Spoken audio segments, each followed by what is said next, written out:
আনুগত্য কি? স্বামী কোরআন সুন্নাহর অনুকূলে কোনো কথা বলেছে আপনি মানবেন।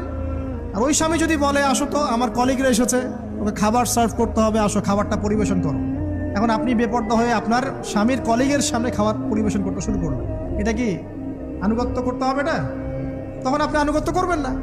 সিম্পল, কোরআন সুন্নাহর অনুগত কাজে আপনি স্বামীর আনুগত্য করবেন, বিপরীতে গেলে আপনি করবেন না। স্বামীর আনুগত্য মানে স্বামীর দাসত্ব নয়। আর এই হাদিসটা আপনি কেন ভুলে যান যে আল্লাহ রাসূল সাল্লাল্লাহু আলাইহি ওয়াসাল্লাম বলেছেন আল্লাহ ছাড়া যদি কাউকে সেজদা করা যেত, সম্মান বুঝাচ্ছেন, আল্লাহ ছাড়া যদি কাউকে সেজদা করা জায়েজ হতো, আমি মেয়েদেরকে বলতাম যেন স্বামীকে সেজদা করে। কেন?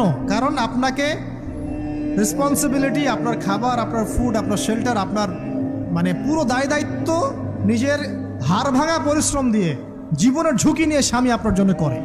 সে আপনার সম্মান পাওয়ার যোগ্য তো? সে কি আপনার